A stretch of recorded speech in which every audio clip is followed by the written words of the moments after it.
মুস্তাফিজুর রহমানের যে ট্যাগলাইনটা দেখছেন আপনারা, যে আপকামিং আইপিএল এ তিনি কোন দলে খেলবেন এবং সেখানটায় কলকাতা নাইট রাইডার্সকে নিয়ে হুট করে কেন আলোচনা করা হচ্ছে, স্পেসিফিক ভাবে কলকাতা নাইট রাইডার্স বা বাংলাদেশের মানুষের সবচেয়ে কাছের দল, সবচেয়ে কাছের রাজ্য পশ্চিমবঙ্গের যে দলটা, রাজধানী কলকাতা, সেই কলকাতা নাইট রাইডার্স বাংলাদেশের মানুষের সবচেয়ে প্রিয় অভিনেতাদের একজন, তাদের লাইফ টাইম শাহরুখ খানের যে দল, সেই দলে মুস্তাফিজুর রহমানের খেলার প্রবল সম্ভাবনা রয়েছে। এবং সব যদি ঠিক থাকে 16 ডিসেম্বরের নিলামে, অর্থাৎ এখন থেকে আর মাত্র 5 দিন পরে যে নিলামটা আবুধাবিতে অনুষ্ঠিত হবে, সেখান থেকে 32 জন বিদেশি ক্রিকেটারকে নেয়ার, নিলামে বিট করার সুযোগ থাকছে 10টা ফ্র্যাঞ্চাইজির। এবং সেই 32 জন ক্রিকেটারের মধ্যে বাংলাদেশের যেই সুযোগটা রয়েছে পিকড হবার ক্ষেত্রে মুস্তাফিজুর রহমান সবচেয়ে বেশি এগিয়ে, এবং তার ক্ষেত্রে Kolkata knight Riders is going to B the probable franchise. এই আলোচনাটা আমি কেন করছি, যৌক্তিক কারণে করছি, এবং সেই যুক্তিগুলো আপনাদের সাথে বলতে চাই। আমি যদি আপনাদের সাথে শেয়ার করি, খুব ইন্টারেস্টিং পার্ট যেটা, যে আপকামিং যে নিলামটা রয়েছে, সেই নিলামে কলকাতা নাইট রাইডার্স দে আর আ টিম, যেই দলটার আসলে অপরচুনিটি রয়েছে, আমার কাছে যে তথ্য রয়েছে সেই তথ্যের ভিত্তিতে আমি যদি বলি, তাতে সর্বোচ্চ 5জন বিদেশি ক্রিকেটারকে তারা দলভুক্ত করতে পারবে, 6 জন বিদেশি ইনফ্যাক্ট। কলকাতা নাইট রাইডার্স এর হাতে রয়েছে প্রায় 65 কোটি রুপি, এবং এই 65 কোটি রুপিতে কলকাতা নাইট রাইডার্সকে কিনতে হবে 13 ক্রিকেটার, 13 জন ক্রিকেটার কলকাতা নাইট রাইডার্সকে কিনতে হবে। এবং এই 64.30 কোটি রুপির মধ্যে 13 ক্রিকেটারের মধ্যে 50% তাদেরকে বিদেশি কোটার ক্রিকেটার কিনে সেটা ফিল আপ করতে হবে। আপনার 31 জন বা 32 জন বিদেশি ক্রিকেটারকে দলগুলো কিনবে, তার 6টাই কিনতে হবে কলকাতা নাইট রাইডার্সকে। এখন যখন এরকম একটা দল যারা 6 জন ক্রিকেটার কিনবে বিদেশি ক্যাটাগরি থেকে, কিনতেই হবে, এবং তার হাতে টাকাও রয়েছে, এবং তার হাতে মুস্তাফিজের মতো একজন ক্রিকেটার রয়েছে যাকে পিক করা সম্ভব, শুধুমাত্র মুস্তাফিজ পিকড হলে বা তাকে কেনা হলে ওই পার্টিকুলার ফ্র্যাঞ্চাইজির তার ঘরের মাঠ থ্রু আউট দ্য আইপিএল কিংবা পারফরমেন্স বেসিসে মুস্তাফিজ এই মুহূর্তে যে অবস্থায় রয়েছে সেই জায়গা থেকে কনফিডেন্স যোগাবে, বাট এমন না। এর বাইরেও একটা বিশাল ফ্যান বেস কলকাতা কেন্দ্রিক হয়ে যাবে, বাংলাদেশের প্রায় একটা বড় অংশ দেশে বিদেশে। সো ওভারঅল যখন আপনি 6 জনকে পিক করবেন, এবং সেই 6 জনের মধ্যে বাংলাদেশের 7 জন ক্রিকেটার, যারা বিদেশির 110 জন বিদেশি নিলামে উঠবে তাদের মধ্যে 7 জন রয়েছেন, সেই 7 জন ক্রিকেটারের একজন মুস্তাফিজুর রহমান, তার পিক হওয়ার সম্ভাবনা সবচেয়ে বেশি। কয়েকটা কারণ রয়েছে আপনারা জানেন। প্রথমত, যেটা কলকাতাকে এমন না যে 1-2টা ক্রিকেটারই নিতে পারবে, তারা নিতে পারবে 6 ক্রিকেটার। এমন না ক্রিকেটার তাদের এই 6 ক্রিকেটার নেয়ার জন্য হাতে রয়েছে 15 কোটি 20 কোটি রুপি, তাও না, সবচেয়ে বেশি বাজেট রয়েছে তাদের হাতে। সো এটা একটা কারণ। দ্বিতীয় কারণটা খুবই ইন্টারেস্টিং। মুস্তাফিজের আইএল টি20 পারফরমেন্স যদি আপনারা দেখেন, সেখানে যে পারফরমেন্স করছেন, এবং এই টুর্নামেন্টে অনেকগুলো ফ্র্যাঞ্চাইজির মালিকানার সাথে কিন্তু ভারতীয়রা জড়িত। আইপিএল ফ্র্যাঞ্চাইজিগুলোর সাথে যারা জড়িত কোওনার হিসেবে কাজ করে, তারা কিন্তু আইএল টি20 দলগুলোরও কোওনার। ওইখানটায় মুস্তাফিজের সবশেষ পারফরমেন্স যদি আমরা বলি, যে অসাধারণ খেলেছেন। গতকালের আগ পর্যন্ত যে পারফরমেন্সটা ছিল, 42টা বল করেছেন, 24টা ডট দিয়েছেন, 4টা উইকেট নিয়েছেন, এক কথায় অসাধারণ। মুস্তাফিজের এই বছরের পারফরমেন্স যদি দেখা হয়, বাংলাদেশ ন্যাশনাল টিমের হয়ে দারুণ পারফর্ম করেছেন, এবং অনেক ক্ষেত্রেই মুস্তাফিজ আনলাকি থেকেছেন, তিনি পারফর্ম করার পরেও বাংলাদেশ জিততে পারেনি ব্যাটারদের ব্যর্থতার কারণে। মুস্তাফিজুর রহমানের লাস্ট আইপিএল এ রিপ্লেসমেন্ট ক্রিকেটার হিসেবে যখন খেলতে গেলেন দিল্লিতে, সেখানকার পারফরমেন্স যদি আপনারা দেখেন, সবগুলো জায়গায় মুস্তাফিজুর রহমান তার টপ নচ ফর্মে রয়েছেন।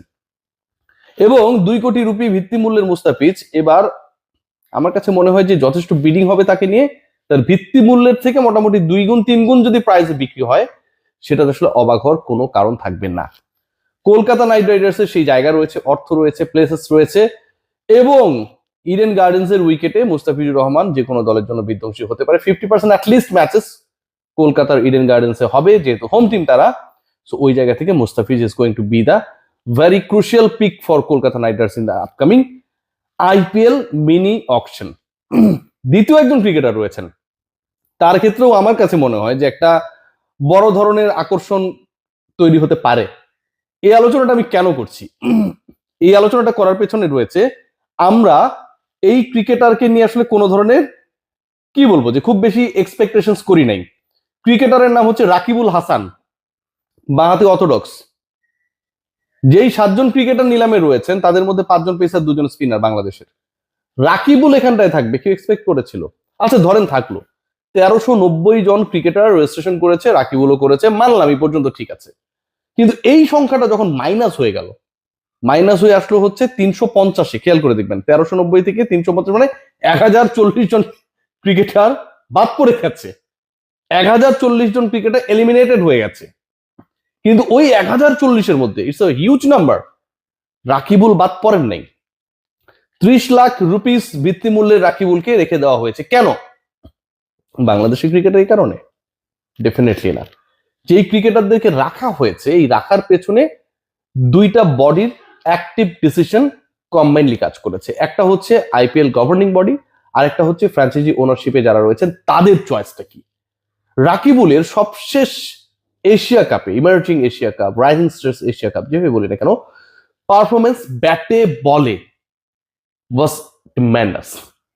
রাকিবুলের ওই পারফরমেন্সটা এবং বাংলাদেশ দল শেষ পর্যন্ত end of the day champion হতে পারে নাই, পাকিস্তানের বিপক্ষে হেরে গেছে।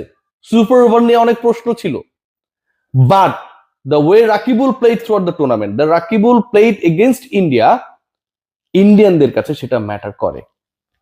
তাদের বয়স ভিত্তিক দলে অনেক ক্রিকেটার কিন্তু ওই 240 জন যারা আসলে নিলামে উঠবেন, অধিকাংশই আনক্যাপড, অধিকাংশ ন্যাশনাল টিমের হয়ে কখনো খেলেন নাই। সেই ক্রিকেটাররা কিন্তু রাকিবুল ক্যাটাগরির ক্রিকেটার। সো রাকিবুলকে রাখা হয়েছে প্রথমত ফ্র্যাঞ্চাইজি গুলোর আগ্রহের একটা ব্যাপার রয়েছে, দ্বিতীয় তার last performance rising stars Asia cup, third যে পয়েন্ট তার প্রাইস হচ্ছে 30 লাখ রুপিস। 30 লাখ রুপিস, যেই দলটা 64 কোটি রুপি নিয়ে নামবে নিলামে, যেই দলগুলো 45 কোটি রুপি নিয়ে নামবে, 17-18 কোটি রুপি নিয়ে নামবে নিলামে, তাদের জন্য 30 লাখ রুপি দিয়ে একজন রাকিবুলকে পিক করা is not going to be a very tough task. So রাকিবুলের ব্যাপারে আপনারা মানেন আর না মানেন, এবারের নিলামে একটা চমক হতেও পারে। বাংলাদেশ ন্যাশনাল টিমের হয়ে খেলার সেভাবে সৌভাগ্য না হওয়া একজন ক্রিকেটার আইপিএল এ যদি পিকড হয়ে যান, তাহলে আমি অন্তত অবাক হব না, এবং এটা টোটালটাই হবে অ্যাকর্ডিং টু হিজ পারফরমেন্স, তার লাস্ট পারফরমেন্স অনুযায়ী। What about Rishad? আমার কাছে মনে হয় একটা বিগ অপরচুনিটি রয়েছে। অনেকেই বলছে বিগ ব্যাশে ভালো করলেই রিশাদ আইপিএল এর সুযোগ পাবে। নো ভাই, মানে আইপিএল এর নিলাম 4-5 দিনের মধ্যে হবে, রিশাদ বিগ ব্যাশ খেলবে পুরো 1 মাস জুড়েই। সো বিগ ব্যাশের পারফরমেন্সের পরে যদি নিলামটা হতো, তাহলে বিগ ব্যাশে রিশাদ কি করলো সেটার উপর ভিত্তি করে হয়তো আমরা বলতে পারতাম যেখানে রিশাদ ভালো করেছে দেখে আইপিএল এ পিকড হবে। বিগ ব্যাশে রিশাদ ভালো করার আগেই, বিগ ব্যাশ মিশন শেষ হওয়ার আগেই আলটিমেটলি আইপিএল নিলাম শেষ হয়ে যাবে, মিনি অকশন শেষ হয়ে যাবে। বাট রিশাদের যে পারফরমেন্স ন্যাশনাল টিমের হয়ে 33 উইকেট, ক্যালেন্ডারে সবচেয়ে বেশি বাংলাদেশিদের মধ্যে, মানে লাস্ট ইয়ারে 33টা উইকেট পেয়েছেন তিনি। সেকেন্ড হাইস্ট উইকেট টেকার তার থেকে 10-11 উইকেট কম। ইকোনমিক্যাল ছিলেন, ক্লিনিক্যাল ছিলেন, মোমেন্টাম শিফটার ছিলেন। সো অনেকগুলো প্লেসেস রয়েছে যেখানটায় Rishad Hossain ultimately did pretty good. Leggie এটা একটা বড় plus point, has the control over ball, এটাও আর একটা বড় পয়েন্ট। সো আমার কাছে মনে হয় মুস্তাফিজুর রহমানের আলটিমেট অ্যাড্রেস হতে যাচ্ছে upcoming BPL for the first time in Kolkata knight riders, কারণ they have to pick 6 foreign cricketers, overseas cricketers at least so জায়গা থেকে মুস্তাফিজ একটা বড় সুযোগ রয়েছে। Also they have a big bucket to spend. আর একই সাথে রাকিবুল এবং রিশাদের ব্যাপারে I have some hope. Great care, সবাই ভালো থাকবেন। আইপিএল আপডেটস গুলো, আমার শরীরটা ভালো না, কন্টেন্ট করতে গিয়ে অনেক কষ্ট হলো, আপনাদের জানিয়ে দেবো, সব আপডেট জানাবো ইনশাল্লাহ। Take care.